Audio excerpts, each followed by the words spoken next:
एक ऐसा गांव जहां दूल्हे की शादी की रात उसकी आखिरी रात होती थी। हिमाचल की ऊंची पहाड़ियों के बीच बसा हुआ गांव दूर से देखने पर बहुत ही सुंदर लगता था। घने पेड़, धुंध में लिपटे पत्थर के घर, टेढ़े मेढ़े रास्ते और शाम ढलते ही उतर आने वाली ऐसी खामोशी जिसमें अपनी ही सांसों की आवाज़ अजीब लगने लगे। लेकिन उस गांव की असली पहचान उसकी खूबसूरती नहीं थी, बल्कि वह डर था जिसके कारण आसपास के लोग उसका नाम लेने से भी कतराते थे। लोग कहते थे, वहाँ अपनी बेटी मत ब्याहना, वहाँ दूल्हे जिंदा नहीं बचते। और यह कोई सुनी सुनाई अफवाह नहीं थी, बल्कि पिछले 25 सालों से बार बार दोहराई गई एक ऐसी सच्चाई थी जिसने पूरे गांव को धीरे धीरे खत्म होने की कागार पर ला खड़ा किया था। कहते हैं पहले वह गांव बिल्कुल सामान्य था। वहाँ भी शादियाँ होती थी, घर बसते थे, बच्चों की किलकारियाँ गूंजती थी। लेकिन फिर एक दिन सब कुछ बदल गया। और उसके बाद जो भी अपनी दुल्हन को विदा कराकर उस गांव में लाया, उसने अगली सुबह कभी नहीं देखी। हर बार वही होता। रात तक हंसी खुशी, ढोल नगाड़े, रस्में, रिश्तेदारों की आवाजाही, और सुबह होते ही किसी घर से उठती चीख। लोग दौड़ते हुए कमरे तक पहुंचते और देखते कि दूल्हा मृत पड़ा है, आंखें खुली हुई, चेहरे पर ऐसा डर जैसे उसने मरने से पहले ऐसा कुछ देख लिया हो जिसे इंसान देखकर जीवित ना रह सके। और कमरे के कोने में बैठी नई दुल्हन कांप रही होती, जिसे खुद समझ नहीं आता था कि रात में आखिर हुआ क्या था।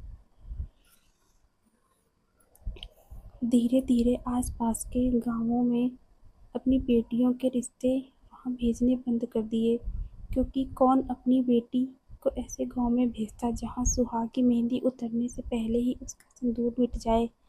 गांव के लड़के एक एक करके कुंवारे रह गए। कुछ ने अपनी ही गांव की लड़कियों से शादी करने की कोशिश की, यह सोचकर कि शायद बाहर की लड़कियों के आने से ही अनहोनी होती है। लेकिन वहां भी वही हुआ। अगली सुबह दूल्हे की लाश और रोती हुई दुल्हन। फिर तो जैसे उस गांव से शहनाइयों का रिश्ता ही टूट गया। 25 सालों से वहां कोई नई बारात नहीं आई थी, कोई नई दुल्हन उस गांव की चौखट पार नहीं कर पाई थी। और हालात यह हो गए थे कि धीरे धीरे गांव की आबादी कम होने लगी। घर सोने पड़ते जा रहे थे, स्कूलों की कक्षाएं खाली होती जा रही थी, और लोगों को पहली बार डर लगने लगा था कि अगर ऐसा ही चलता रहा तो एक दिन यह पूरा गांव ही खत्म हो जाएगा। लेकिन गांव के बुजुर्ग जानते थे कि यह सब अचानक शुरू नहीं हुआ था। इसकी शुरुआत 25 साल पहले हुई थी, और उसके पीछे एक नाम था, यशवर्धन। उस समय यशवर्धन 25 का था, शहर में पढ़ने वाला, अमीरी और रुतबे के नशे में डूबा हुआ लड़का जिसने अपने दादा की ताकत और पिता की दौलत पर इतना घमंड था कि वह लोगों को इंसान नहीं, अपनी जागीर समझता था। उसके दादा उस गांव के सरपंच थे, जिनके खिलाफ कोई बोलने की हिम्मत नहीं करता था। कहते हैं शहर से लौटते वक्त यशवर्धन अपने साथ एक विदेशी लड़की को लेकर आया था। उसका नाम एलिना था। गोरी चमड़ी, नीली आंखें, मासूम चेहरा और यशवर्धन के लिए सच्चा प्यार। उसे विश्वास था कि यशवर्धन उससे शादी करेगा, उसे अपने परिवार का हिस्सा बनाएगा। लेकिन गांव पहुंचते ही उसे समझ आने लगा कि वह प्यार नहीं, छल का शिकार हुई है। यशवर्धन ने उसे अपने घर में छुपा कर रखा, कभी खुले में यह स्वीकार नहीं किया कि वह उसकी पत्नी है। और धीरे धीरे पूरे गांव में यह बात फैल गई कि सरपंच का पोता एक विदेशी लड़की को शादी का झांसा देकर ले आया है, और उसके साथ गलत हो रहा है। गांव वाले सब जानते थे, सब समझते थे। रातों में उसके रोने की आवाज़ तक सुनते थे, लेकिन कोई कुछ नहीं बोलता, क्योंकि सबको सरपंच का डर था। गांव की औरतें आपस में उसकी हालत पर अफसोस करती, लेकिन जब भी वह मदद मांगने किसी के दरवाजे पहुंचती तो लोग दरवाज़ा थोड़ा खोलकर फिर चुपचाप बंद कर लेते थे।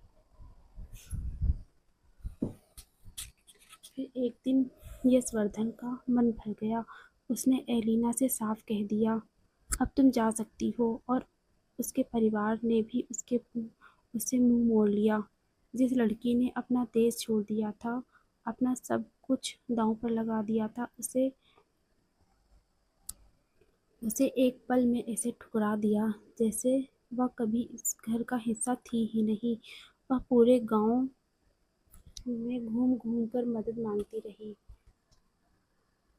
सब जानते थे मेरे साथ क्या हुआ है, मेरे लिए गवाही दीजिए, मेरे साथ पुलिस स्टेशन चलिए, लेकिन किसी ने उसका साथ नहीं दिया। पूरे गांव ने अपने आंखों के सामने एक लड़की की जिंदगी बर्बाद होते देखी और चुप रहा। और फिर एक शाम जब पहाड़ों पर धुंध उतर रही थी और नीचे पूरा गांव दिखाई दे रहा था, एलिना उस ऊंची पहाड़ी पर चढ़ गई जहां से गहरी खाई शुरू होती थी। कहते हैं उसने छलांग लगाने से पहले आखिरी बार पूरे गांव की तरफ देखकर चिल्लाकर कहा था, आज मैं तुम्हारी चुप्पी की वजह से मर रही हूँ। और याद रखना, जिस दिन इस गांव में फिर से शहनाई बजेगी, उस दिन किसी का सुहाग उजड़ेगा। अब इस गांव में कोई दूल्हा जिंदा नहीं बचेगा। और अगले ही पल वह खाई में कूद गई। उसकी लाश का कोई अता पता नहीं था। उसकी मौत को गांव में ही दबा दिया गया। पुलिस तक बात नहीं पहुंची। गांव वालों ने डर और शर्म में उस घटना को दफना दिया, लेकिन उसके बाद जो हुआ उसे कोई नहीं दबा पाया। उसी साल पहली शादी हुई और अगली सुबह दूल्हा मृत मिला। दूसरी शादी थी, फिर तीसरी शादी, और धीरे धीरे पूरे गांव को यकीन हो गया कि एलिना मर कर भी नहीं गई है। उसका श्राप आज भी उस गांव की हवा में जिंदा है। अब 25 साल बाद पूरा गांव टूट चुका था। नई पीढ़ी पैदा नहीं हो रही थी, लड़के कुंवारे बूढ़े हो रहे थे, घर उजड़ रहे थे, और पहली बार गांव वालों को यह समझ आया कि शायद यह श्राप सिर्फ एलिना का नहीं, बल्कि उनकी अपनी चुप्पी का परिणाम है। इसलिए एक शाम पूरा गांव यशवर्धन के घर के बाहर इकट्ठा हुआ। अब वह 50 साल का हो चुका था, सफ़ेद बाल, झुका हुआ चेहरा, लेकिन गांव वालों की आंखों में सिर्फ एक सवाल था, क्या अब भी तू सच नहीं बोलेगा? क्या यशवर्धन अपनी गलती मान लेगा, या फिर अपने दादा की तरह वह भी पूरे गांव को क्या सच में धमकाकर चुप एलिना करा की देगा? आत्मा आज भी उस गांव में भटक रही है? क्या वही हर दूल्हे से बदला ले रही है? या और सबसे बड़ा सवाल, क्या इस गांव में अब कभी कोई लड़का दूल्हा बन पाएगा, या फिर यह पूरा गांव ऐसे ही धीरे धीरे खत्म हो जाएगा?